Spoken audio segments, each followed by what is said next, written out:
भारतीय टुडे 21 से मैं आरपी पंडित आपके साथ एक बार फिर जुड़ा हूँ।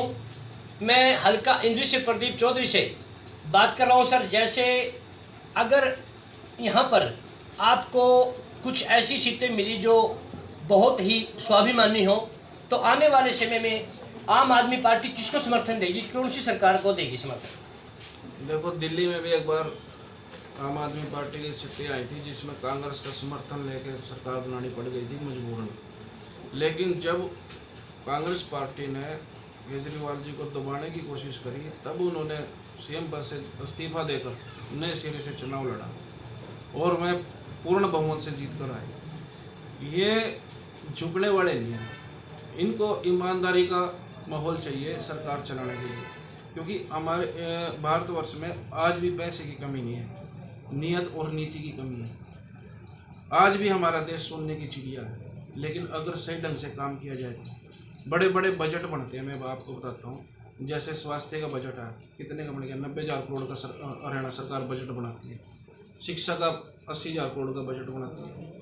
कृषि का भी इसी तरह से बजट बनता है। अगर 90,000 करोड़ हमारा स्वास्थ्य के लिए बनाती है सरकार, यानी प्रत्येक लड़के में 1,000 करोड़ रुपए हमारे इन सिस्टम में आता है। क्या आज सरकारी अस्पताल की हालात है क्या किसी से छुपी नहीं है?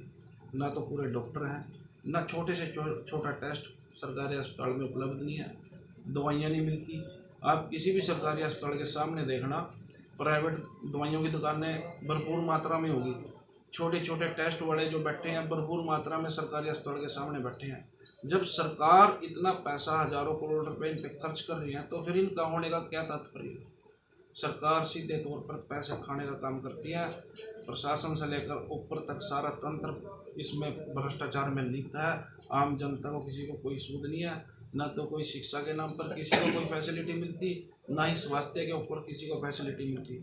आज हमारे करनाल क्षेत्र की अगर हम बात करें, चाहे इंद्री क्षेत्र की बात करें, इतने ज़्यादा प्राइवेट हॉस्पिटल हैं और इतने भरे पड़े हैं, और सरकारी अस्पताल में जाओ ना आपको डॉक्टर मिलेगा, ना आपको वहाँ कोई फैसिलिटी मिलेगी, जिससे आम आदमी जो साधारण परिवार से है, गरीब परिवार से है, उसको मजबूरन अपने किसी भी परिवार के सज्जन का अगर इलाज कराना है तो या तो घर बेचना पड़ता है, जेवर बेचने पड़ते हैं, ज़मीन का टुकड़ा बेच कर वो अपने घर वाले का इलाज करवाता है प्राइवेट में जाकर। तो क्या आम आदमी को इन सेवाओं का जो सरकार की एक जिम्मेवारी बनती है कि शिक्षा और स्वास्थ्य, ये जो उपलब्धियां हैं, ये तो आम नागरिक को फ्री प्रोवाइड सरकार को करानी चाहिए। आप विदेशों में चले जाएं, विदेशों में ये प्राथमिकता है ना, पहले तर्ज पर हर एक नागरिक को वहाँ की सरकार देने का काम करती है। और हमारे देश में, हमारे प्रदेश में किसी भी प्रकार की ऐसी कोई फैसिलिटी नहीं है। अगर गरीब है तो वो गरीबी में मर जाता है, बीमारी में मर जाता है, सरकार कोई सूद नहीं लेती। ऐसी शिक्षा का सिस्टम चला हुआ है। सरकारी स्कूल किस प्रकार से है, कैसी उसकी बिल्डिंग है, कैसे उसमें टीचर है, किस तरह से पढ़ाई होती है, ये भी किसी से छुपी हुई बात नहीं है।